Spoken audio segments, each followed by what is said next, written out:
Hello and welcome everyone, I am Madals and welcome to some more Heart of the Swarm beta action. Today I am looking at some cool ZvZ action between the red Zerg in the top left, Liquid's very own TLO, the little one, his opponent down in the bottom right, the blue Zerg, XMGXlorD. So, this should be a fairly high quality game. I know it's not a quick one, that much I can assure you, because I realised some time ago that it's pointless trying to hide how long a match is, because ultimately this game is going on YouTube and therefore you'll be able to see the progress bar, so you gotta realise you can't really hide it that well. But anyway, what can we expect? ZvZ, Heart of the Swarm.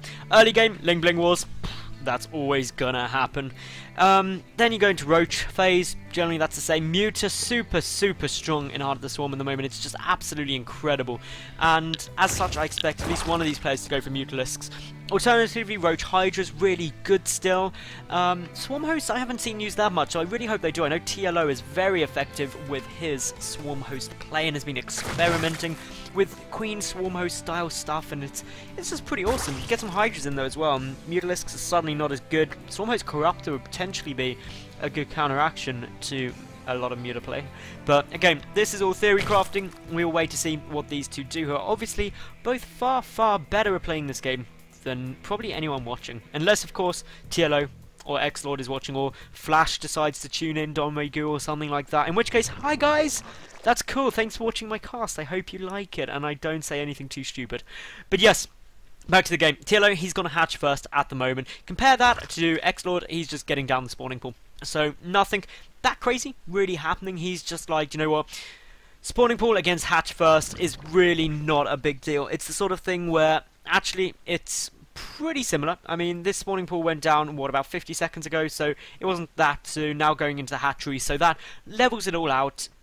The spawning pool first means you get your queen slightly sooner, you get a couple more lava slightly sooner, you can get zerglings out, obviously, slightly sooner, but the hatchery first means that in the mid game you've got a slightly better economy overall, you get a couple extra lava, and there's all complicated reasoning on how it works, but generally, roughly speaking, hatch first you're going to get slightly more economy, pool first you get slightly safer and you can get some more lings out slightly sooner. But XLorD getting 2 zerglings out at the moment, so that just gives him some map control, maybe a bit of scouting information. He'll probably be able to hold the watchtowers and stuff, but the inevitable ling battles in the middle of the map will surely decide what happens in the early game, and then whoever gets a Baneling Nest up first. So 3 drones in there, 3 drones in there, keeping an eye on the gas count. It's really similar actually, their gases were taken at pretty much identical times, just a few seconds between them, so that just means they should both start speed. And the big question we're going to be looking for, and these players no doubt will be scouting for, is whether all 3 drones stay in the gas or whether any or all of them are pulled out, because that's how you really identify whether your opponent's going to try and get a really fast Baneling Nest. We're nearing up to that 100 gas, so straight away XMGLord is going to be going up for speed, keeps 3 drones in. TLO also hasn't started speed yet because he's a little bit distracted by the fact that there's a couple of zerglings in his base. So there we go, has cleaned that up now, should start speed because he's already up to 140 gas, so this is delaying it a lot more than he necessarily wants to, unless he's going to skip it or something, which it's getting to the point now where this is beyond just like, oh, I didn't realise I should probably make speed. He's almost double over it, and this seems really unlikely for a player of TLO's caliber to just forget to make speed for so long. Meanwhile, for XMGLorD, he's got his Baneling Nest up, still keeping 3 drones in there. Both queens are injecting nicely. For TLO, he's injecting there, getting down those rocks. It could be going for quite a quick third base, but now I am thoroughly confused what he's doing with this gas. And I'm just... I don't know, because he's got 250 gas up, no sign of a road tour, no sign of a lair, no sign of a double evolution chamber or anything like that, and therefore everything that he could possibly using that gas for, he's not. There comes down an Evo 1, Evo 2 is now on its way, but he's got far too much gas for what he actually needs it for. He could have got that gas later, had more drones out slightly sooner, and as such it's just wasted resources at the moment. He's going to be able to afford to straight away chuck down 1-1 and still have gas left over to spare. But for the moment, XMGLorD utilising that speed, running straight on up, but the queen in the zerglings trying to form a little block there with the spine crawler. Going to put an end to most of it. And now, there we go, +1 missile attack coming down, +1 armour should also get started straight away. There we go. And TLO getting Lair out as well, so that's what he's using that extra gas for, to get them all three at once. Probably going to be going into some Roach Hydra style play, just pushing out quite soon. The wall off means you're safe from a lot of speedling pushes, means you don't need those banelings out. Meanwhile, XLorD droning, getting up his additional gases, all 4 now. That's compared to all 4 gas up and running as well now for TLO. Just only mining out of 3 though, so hasn't started mining from that 4th gas yet, whereas XLorD, he is doing so. So hopefully TLO will put some drones in there. Could just be mind games, because if we actually switch into XMG's vision, he can see that gas is down, but doesn't know what's mining out of it. So this could very well just be an awesome mind game, which would be pretty cool, I'm not going to lie. Trying to take out those rocks as well, spread the creep. Some Zerglings just trying to deny some of this creep spread. No cancels go on there, so the creep tumors now being rendered irrelevant. TLO, he's getting up his Rotoron. Those upgrades coming nicely. XLorD, though, he's going Spire. So, as I thought at the start of this game, one of these players definitely going to be going for Mutas, and it will be XLorD. Some Speedlings trying to push up through these Queens. Where is the Transfuse? Transfuse. There we go. Transfuse hits, so this is really good. As you can see, these Zerglings aren't going to be able to get through for quite a while. The Queen having to pull back, though, just because it is going to get taken out. But only 2 Speedlings come on up in, and that's not going to be a big problem. Meanwhile, for TLO, he's getting up the Infestation Pit, so that's quite interesting. The Spore Crawler also coming down, so he has scouted out that Spire, I do believe. Yep, so he's seen the Spire, knows what's going to be coming. XLorD using the Overlord creep generation just to join up his 2 bases, which is a cool little trick actually, and it's something I quite like. I've forgotten the player who really started making that popular. Yeah, no, my brain's not going to work, but there was a player who made that really cool. TLO though, he's getting up his Infestation Pit, 1-1, nearly done. Hasn't got many roaches out yet, a lot of Speedlings running around, just a handful of roaches sitting here. The rocks at the back are going to get taken out, but the Spine Crawler does see that there, and therefore will try and put an end to it. And of course you do have to be a little bit careful just with that coming in. TLO getting pathogen glands down, and he's one of actually the few Zerg players who still really seems to be using Infestors. Many transitioning out of it, don't like the new projectile fungal growth, the fact that infested Terrans don't scale with upgrades and stuff, so I think that is quite a quirky little thing about TLO, and showing that actually they're not completely useless. Some roaches are trying to get through. A couple of Speedlings do defy the very laws of physics and squeeze through, but for the moment pulling back, the rocks getting taken out. The 3rd base up and running, or half done for XLorD. We do have the Spore Crawler, sorry, coming on for TLO, and that means more spores, means the Mutas that are just popping now, making their way across the map, are going to be less effective. A complete Evolution Chamber wall off trying to come down here, just to prevent those Zerglings from being able to get in. The 3rd base on its way, quite a long way behind that of XLorD's though. So XLorD, with a good number of Ling Muta, is going to start pushing up. He's going to be able to do quite a bit of damage. The Spore Crawlers, is this past the change where they get the 15 damage to bio? No, is the answer. So that means that actually these Mutas are still very, very effective. The Queen's trying to do a nice little bit of damage. Speedlings have managed to pick up a Queen in the main, and will now start working away at the drones. The remaining Mutalisks trying to come and deal with some of these infestors. We saw the fungal growth try and get chucked off there, but, well, good damage done. Picking up a Queen is nothing to shy away from. It means that actually suddenly TLO can't inject off of all of his bases all at once, at least until he repositions some of these 4 Queens, trying to act as the anti-S, and roaches getting taken down here. And with the 3rd base up for XMGXlorD, he's in a good spot. If we look at the work account, 41 for TLO to 66 drones of XLorD. That is a huge economic advantage, absolutely sky high, and therefore he is looking really solid going into the mid-game.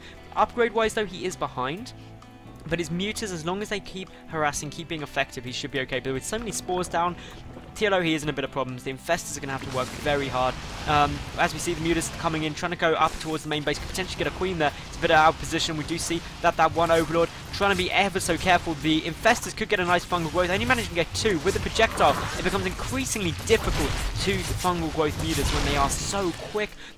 XLorD getting out quite a few Corruptors as well now, so that Corruptor switch is quite interesting actually, because he's seen the Infestors and hasn't seen a single Spire, so those Corruptors, when they're just, I'm not quite sure what they're going to be used for, because if your opponent was going for some Mutas, I'm wholeheartedly behind getting those Corruptors out, but oh no, he's cancelled them now, that's okay. So clearly just realising that actually no, I don't want a whole ton of Corruptors, better not get those out. They'd be a lot of wasted supply actually, and wouldn't be able to do anything at all because there's no air units for TLO. So this is now starting to transition into a bit more of a stable game. XLorD is still without doubt ahead though, just by having the additional workers and having his 4th base on the way. But with the fact that the upgrade advantage is there for TLO, he's getting out muscular augments for his Hydras as well. Roach Hydra Infestor is a good composition. better even so than it was in Wings of Liberty. XLorD hasn't overcommitted to the mutas either though, so that means that he can keep harassing, keep TLO back, trying to engage them while getting up his own roach force behind it.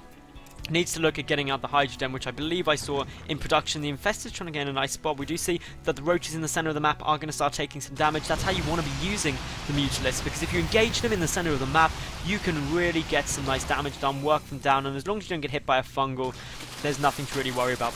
XLorD though, his roaches are wandering around quite nicely. If we look at the upgrade count, 2-1 against 1-1, soon to be 2-2 I believe for TLO, nearly done. 2-2 on the way though for XLorD, so a slight upgrade advantage for TLO. The worker count is leveling out now, 62 to 67.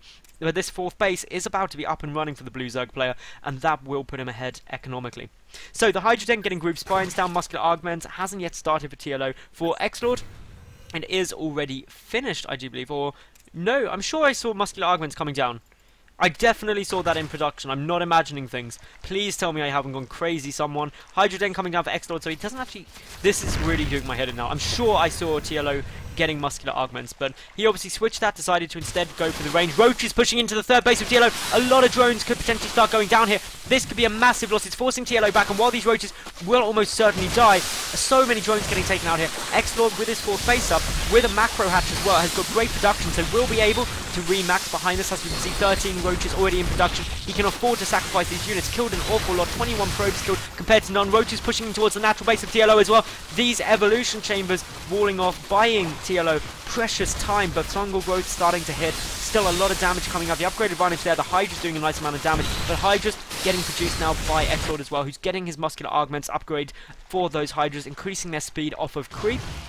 And with the Mutas still trying to deal some damage to any Overlords that may be sitting around. In terms of the loss tab, we can see the TLO has lost a lot less than XLorD after that engagement, but he has lost those workers. That takes the worker count 49 to 66. XLorD, yet again, very far ahead in terms of that worker supply, and also ahead just in supply in general. So, army supply, quite a bit closer still in XLorD's favour. The upgrades are in TLO's favour, 2-2 against 1-1. The Hydras and the Infestors are looking very good for TLO. Those Infestors really could swing the tide of the battle into his favour, but good spread on the units for XLorD. He's going to try and get in a nice position, but here comes some Fungals. You can see they do hit the projectile so slow though, makes it difficult, but more Fungals are going off. Chain Fungals trying to reduce down the army. If XLorD can hold off for about another 10 seconds before taking the engagement, the upgrades will equalise, and that will be good news for him, and it will make the engagement a lot more close. And with this defender's advantage, he should be good. Muscular augments has now completed. The upgrades are now level. TLO wouldn't be so wise to take that fight quite yet. Good number of roaches and hydras on both sides. Some overlords trying to get taken out here. TLO can't afford to keep losing those for nothing though. And with the 7th and 8th gas coming down, XLorD, he's already got quite a nice bang, so he can remax very quickly. And this macro hatch really helps because he's injecting it as well, meaning that the idle lava, he's seeing up at 29 idle lava to just 1 of TLO. That's going to allow the remax so much quicker. So XLorD can afford to have a subpar trade and still come out on top with the remax. He's just got to kill some of TLO's army, some fungal growth going down. TLO has to be so incredibly cost effective right now. It is very difficult for him, but we see XLorD pushing forward. Another fungal growth goes off, and at the moment the roaches, the hydras trying to engage, but the fungals are trapping a lot from being able to do damage. The hydras of TLO able to absolutely power through, but as we see, 22 more hydras, 12 more roaches in production for the Blue Zerg. The 4th base mining away quite happily. The main bases for both players are starting to get very, very low, so they will soon come out of play, and that's when XLorD will really be feeling a lot more happy. A couple of roaches coming in, trying to kill just a few drones, but not going to be able to. Meanwhile, TLO, he's being forced back. He's got to defend that. He can't afford to lose many more workers. Already 21 dead. This is the big problem though for TLO, 49 to 64 workers. That is a 15 worker lead for XLorD. That is a good income lead, and as we can see, the gas, about 300 gas a minute more, and about 300 or so minerals a minute more. That in itself is allowing this resupply. We can see TLO pretty much broke even though he's resupplied, whereas XLorD, he's remaxed and has money to spare. So if he just has at least an okay engagement and trades pretty much equally, he will win this game. If TLO gets another good engagement like that previous one though, XlorD will start running into problems. But the longer this game goes on, the better it is for XlorD due to this fourth base being up and running. So we can see both players trying to spread their army out, trying to get the best attack arc. Some roaches trying to sneak through, trying to get a couple of probes where they can, drones rather, trying to get a couple of infestors if possible. This is just a massive spread of units, such a great arc. XlorD wants to try and get the maximum surface area on the engagement, and it looks like that is precisely what he's going to be able to do. Coming in from all angles, TLO going to lose quite a few units here. That was a great engagement for XlorD. TLO doing the right thing, backing away from that. He would have taken such a lot of damage. A good fungal growth goes down though on some of these units. Meanwhile, two fronts of attack. The infestors really making a big difference, helping TLO here. But unfortunately, we can see TLO losing just more stuff for the time being. And while this first wave has been taken out, it's the resupply that is really going to hurt TLO, because he wins this fight, but he's down to just 138 supply. XlorD, he's got a good amount of money in the bank. He is getting so many more units coming out, but TLO likewise coming forward. So those fungal growths making such a massive difference to the engagement. And TLO, he's got to do some good damage before XlorD is able to stay up and running, because TLO still has not got his fourth base up. I don't believe he has a macro hatch either, so that means he's 2 hatcheries down in terms of production and a base down in terms of mining. That is really going to be painful for him. He's going to struggle to try and come back from this. And while he's sticking with XlorD at the moment, this worker count has been at about a, well, even a 15 to 20 worker lead to XlorD for a good 10 minutes, I'd say now. So that is very, very much a problem. TLO just scouting to make sure this base isn't up, and I think that's a smart move, but so is XlorD. And now we're just getting into the late stages of ZvZ now, 22 minutes in, and that is definitely where you're in the later stages. You know, at 22 minutes that actually, hey, I'm really, really pushing this. I need to make sure that I'm doing some good stuff. I need to make sure that I'm trying to take these bases. TLO finally getting that fourth up. XlorD though probably looking to take his fifth sometime soon, and that's where the problems will come, because if XlorD can stay a base up all game, it's always going to be good. We can see that about an 11 supply lead is great. TLO only just now getting down muscular augments, and neither player moving off of lair tech. Upgrades are sitting at 2-2 apiece, very, very similar. I don't think there's actually any difference. The only major difference in this game at the moment is that TLO has those infestors, and those fungal growths have been serving him oh so well. And XlorD, even though he's trading relatively evenly, TLO is just taking the edge with those infestors, and we can see that from the loss tab. Actually, it's not as even as I thought it was. TLO losing 14,000 resources, XlorD 22,000. That is a huge difference. A fungal growth hitting quite a nice clump of those hydras there. They're going to be some free units pretty much for our red Zerg, but the fourth base is going to get denied, but it's a big commitment out of XlorD. He's moving through. He's going to go and try and go straight to the third before TLO is able to get back, and some of his units going the top way, some going the bottom way. All XlorD wants to do is try and engage this as best he can. He doesn't want the infestors to come in. The infestors slightly exposed there. A few units coming down towards the third base, but meanwhile XlorD, he's trying to spread his army out. He's trying to force the engage. He's trying to pick off any drones where and when he can, but some good fungal growth. This is a better attack angle for TLO here, and that means that he will be able to deal more damage. The fungal growth really hitting a lot of units, dealing a lot of damage, and that means that he should be okay. But with the reinforcements coming in, TLO, maybe he's committed too much to those infestors, and while XlorD should actually lose here, the resupply is so heavily in XlorD's favour, and without this fourth base, TLO is in absolutely astronomical amounts of problems. Both players' naturals are nearly mined out, so that means that it's 2 and a bit mining bases compared to 1 and a bit mining bases for TLO.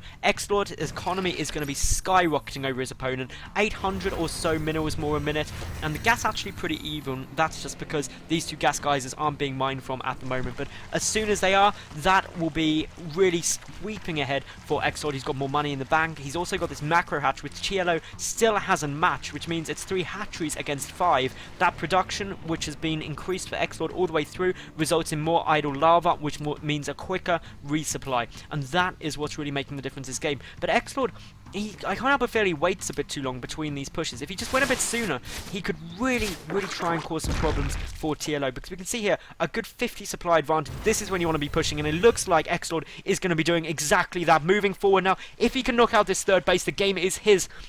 TLO though, he's just doing such a great job with these fungals. Another massive fungal growth hitting there, getting so many units, and it's not just the damage it does, it means that TLO can pull back and engage these units in smaller clumps. Having a greater mass of engaging units will mean he wins these fights more cost effectively. But now backed into a corner, a much better arc for XLorD, who has got a mighty supply lead. And this, I think, is going to be the battle that decides the game. And TLO forced to GG out, getting backed into a corner.